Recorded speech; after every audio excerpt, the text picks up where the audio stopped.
So the way we are looking at distributed platforms, whether it's Facebook or Apple News or Google AMP or Amazon, is that you really look at three things. And there are three circles, right? One is audience, the other is the brand, and the third is revenue. And ideally, you want to have a partnership that's in the intersection of all three. You want to grow a new audience, you want to burnish your brand, and you want to make money. Unfortunately, not all partnerships are ideal enough to fit in that nice intersection. But if there is one platform or other platforms that over-index in any one or two, hopefully three, then we go for it. And also, like I said, we are experimental. We are all in Facebook, we are all in Apple News. Of course, we know somebody at Amazon, so Amazon we are all in. But net-net, if it doesn't work, we will pull out.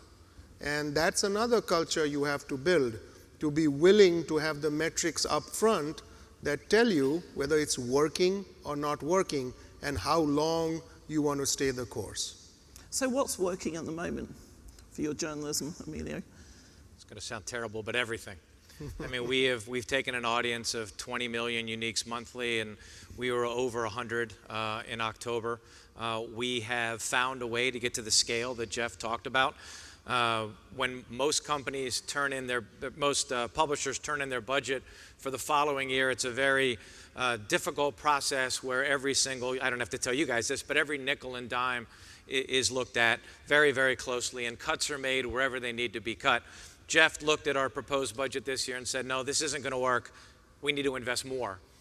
So we're in the process now of increasing our newsroom by somewhere in the neighborhood of 60 people in the next month, 2 months to go with our newfound strength and audience. We're going to double down in video. We're going to double down in our distributed platform space. And we're going to continue to be everywhere our audience is. Are you going to be profitable? Yes, we already are profitable. And one of the things about the Bezos fella is that he basically knows his shit. You know, he came in and he started talking about scale, and we were like, yeah, there's a lot of people in the scale space. It's hard to make money. But what we found is that when you get into the scale space and do it well and have success, the money follows. That old Harvard Business School model of get as many people as you can at the top of the funnel and then have it move down to the sort of subscriber space has been very effective for us. The investment, the reinvestment he's done in us is not because we're losing money and he's trying to fix it. It's because we have some house money now to play with. I think what's going to happen in the next 40 years, well, in the next 4 years, I think this country is going to learn a lot about itself. And we're going to make some fundamental decisions about who we are and what type of a democracy we have. And I'm betting that in the next 4 years, truth will never be more valuable. That the ability to separate fiction from fact, the ability to tell people actually what's happening will have great currency.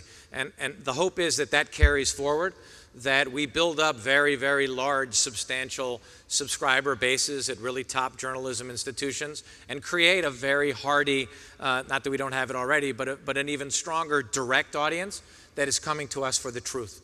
And then you'll still have the distributed platforms. You'll still have things that we haven't even thought about today. You know, we didn't have time to talk about VR or AR or anything like that, that are going to continue to change that communication paradigm as part of the communication revolution. My bet is there'll be more visual, more audio than text-based.